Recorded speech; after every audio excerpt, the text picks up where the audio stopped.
The Cryo element has always been a major player in Genius Invokation TCG since it has access to 4 incredibly powerful reactions which all excel at affecting the game in different ways. The first 2 of these reactions are Swirl and Superconduct, which are often chosen when you want to focus on AoE damage rather than strong single target damage like with what you would get with Melt. While Swirl doesn't get a damage bonus when triggering the reaction, you gain the advantage of spreading Cryo onto the off-field characters, which another character can take advantage of later on in the game. While with Superconduct, you gain the advantage of getting through shields as well by dealing 1 piercing damage to the off-field characters and getting a +1 damage boost when you trigger the reaction. While Superconduct would immediately seem better, this is often down to a choice of what the deck wants to do and how it wants to pressure the opposing deck. The second last of these reactions is Freeze, which aims to trade the AoE damage potential of Swirl and Superconduct for tempo gain by locking down your opponent's choices on their turn. This often becomes quite powerful when the right setup is done, since you can fully lock out your opponents for an entire turn, which you continue your game plan. The last reaction that Cryo can leverage is arguably the strongest, and that's Melt, where you're trading the AoE and tempo advantage of the other reactions for the raw +2 damage from triggering the reaction. This reaction is incredibly powerful when you have hard-hitting characters, since they can often one-shot or severely damage your opponent's key pieces for very little cost to you. So why am I telling you all this? Well, I realized when I started making this video that I couldn't just look at Melt decks or Swirl decks and call it a day, since if I did that, I wouldn't be looking at the best Cryo character, but rather the best deck. This is important because while certain characters may be strong by themselves, the decks they were found in may not have had the same meta impact as others, despite being able to most efficiently leverage a specific reaction. With that information in mind though, I'm going to jump into who I believe be the 6th best Cryo character in Genius Invocation TCG. For the number 6 slot, I'm going to be giving it to one of the monster cards instead, and that's the Cryo Cube.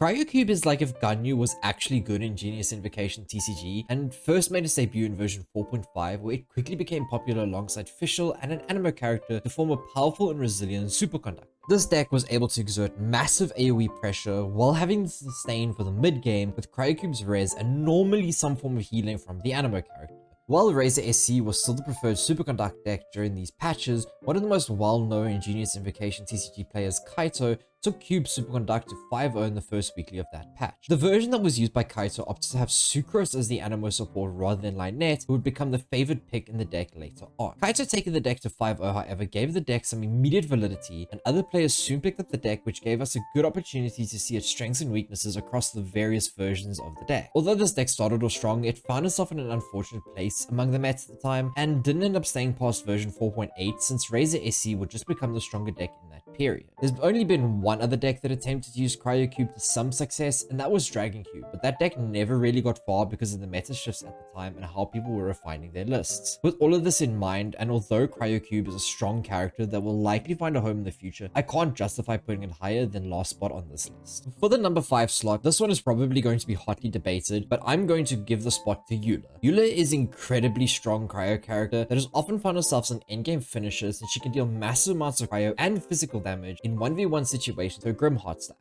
The most popular decks over time that she's found herself in has been MES and Mew, which were able to boost her endgame damage with Wolf's Gravestone after whittling the opponents down with Hydra Swirl. While both of these decks share the same game plan of swirling the Hydra application from Mona, they had different approaches with their own strengths and weaknesses. However, no matter what the deck tried to do, they always found themselves needing Eula as a freeze finisher that would then deal shatter damage with her normal attacks and summon. These decks were massively dominant for a majority of the history of Genius Invocation TCG, and I have an entire video just talking about the nerfs that would come from this era. Unfortunately though, I can't find a reason to place Eula over the top contenders on this list because she's never been one of the main focuses of the deck itself and has had various replacements over the lifespan of these decks. Despite this and the fact that she would later be replaced, I still have to give her credit where it's due because multiple high-level tournaments were won on her back, and that's why in my opinion she deserves this spot. Before the number 4th slot, I spent a lot of time trying to figure out if Eula and this character should have swapped places, but I ended up giving the number 4 spot to La Signora. La Signora was an immediate meta hit when she came out, and a lot of top players scrambled to find her best deck, which would end up being the deck that was infamously known as Hyper Magic.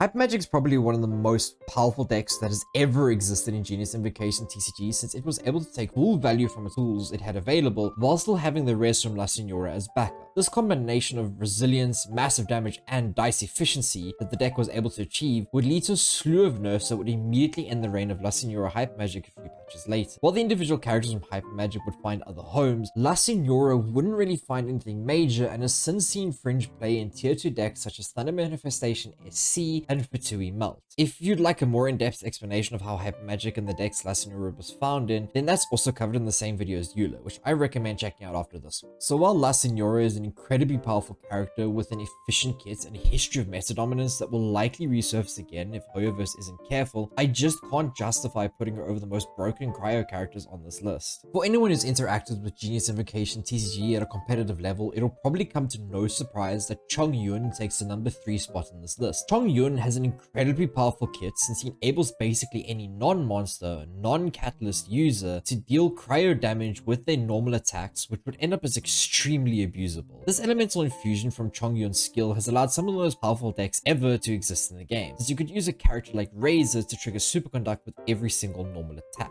To list some of the decks that would often fight over who got Chongyun, we have Razor Superconduct, Shenhe Superconduct, Liyue Friends, and even a version of MES that would opt for the Abyss Herald over Mona and Chongyun over Eula. To add to Chongyun's ability to enable Cryo Infusion on multiple characters' normal attacks, including himself, Hoyo-Verse also gave Chongyun a 7 damage burst, which would often just punch a hole or KO a character immediately. With his personal damage and incredibly efficient Cryo Infusion, Chongyun would often make the decks he appeared in a double DPS threat, since even if you KO'd the main DPS, you still had him to deal with. To make matters worse, his most popular decks in MES and Razor Superconduct will also be able to give him the Eula treatment and equip a Wolf's Gravestone on him to further make his damage more difficult to deal with. With his ability to be the best Cryo enabler we've ever seen and the sheer meta dominance of these decks that Chongyun enabled, it would feel almost wrong to place him any lower on this list. That only begs the question, who could be so much stronger than Chongyun to deserve the second spot on this list, since he will always find a home and be a meta threat the moment Hoyo-Verse slips up? Well, to answer that question, I gave the number 2 spot to Chongyun's aunt and the Cryo Queen herself, Shenhe. Why did I do this? Well, if you were to look at Chongyun like a Swiss Army knife, then Shenhe is a Swiss Army rifle. What I mean by this is that due to her skill giving you bonus to Cryo and Cryo Swirl damage, as well as her burst further increasing the number by 1, and adding in a physical buff, she buffs your game plan just by existing in your deck. With all that utility, you'd expect her to have pretty low damage on the rest of her kit, but unfortunately, Shenhe has such good personal damage that if you equip her with a weapon, she's able to tear through your opponents before they even know what's happening. On top of all this, the unique part about Shenhe's burst is that she buffs physical damage as well, which lets her be a strong Cryo unit in decks that don't even care about her Cryo application, like with Navia and her crystallized bullets. In my opinion, Shenhe will always be relevant in some way to the meta, since there's no downside in playing her, even as a single Cryo character, such as in the case of Liyue Armory, which uses Shenhe, Yelan, and Zhao. The other decks aside from Liyue Armory that have existed just because Shenhe was around are Shenhe Superconduct, which used her and Chongyun alongside Raiden, as well as Shenhe Animo and all its variations. Just like with Chongyun, I can't find a reason to put her any lower than the absolute top tiers of the Cryo characters in Genius Invocation TCG, since she will always buff the entire element just by existing in the game. With everything said about the Cryo element, its reactions, and who the top contenders are, that leaves us with just the number 1 spot to fill, and I couldn't give that spot to anyone but the cake warder, Royall himself. It may be a bit too early to tell just how far Royall is going to go in Genius Invocation TCG, but he's found himself an immediate home in some of the most powerful decks around and has even brought one back to life. I'm sure once the next Prince Cup rolls around, we'll be seeing a bit of dominance from his most powerful deck in Royall, since Yelan and Royall aren't actively being hunted for the character slot by other decks. This combined with its already prominent showing in multiple weekly tournaments gives me a strong sense of reliability that this isn't just the best Cryo deck at the moment, it may be one of the best decks ever. Now, I know what you're thinking, and the reason I'm talking about the best deck, besides saying I wouldn't in the intro, is because it wouldn't even exist if it wasn't for Royall himself, since he's the enabler and the carry. Royall, in my opinion, is going to be extremely hard to dethrone, since he can just completely cheat dice costs on his normal attacks and burst, which lets you completely control the tempo of the game. On top of this dice advantage is the fact that he's a catalyst user, which means that you hardly have to build any support around him or have him rely on an infusion like with that of Chongyun would give to others. Sure, him being a catalyst is a bit of a double-edged sword, since his innate normal attack only deals 1 damage, but that hardly matters when you're able to do 4 to 5 in the same round, with each one reacting on hit. The last really important thing to know about Royall is that on top of his insanely overtuned kit, Royall has the ability to heal himself with 2 HP if he's below 5 HP, which makes him even more terrifying as an endgame carry, since he can self-sustain. With this ability to cheat dice costs, deal consistent reaction damage, being an early game aggro threat and a late game carry, it would feel almost wrong not to give Royall this top spot despite him being the newest on this list. Well, that's my my tier list on the best cryo characters in Genius Invocation TCG. I'd be curious if you agree or not, and who you think maybe should have gotten a different spot. So if you want to let me know, then head over to the comment section, and I'd love to hear your opinion on things. Oh, and while you're down there, why not hit that subscribe button to tell me that you like this kind of content and that I should make more videos of the other elements in Genius Invocation TCG. If you're curious on any of the decks or characters I spoke about in this video, then I'm sure I have some gameplay on the rest of my channel that covers them. Anyways, that's it from me, and I'll see you all for the next one.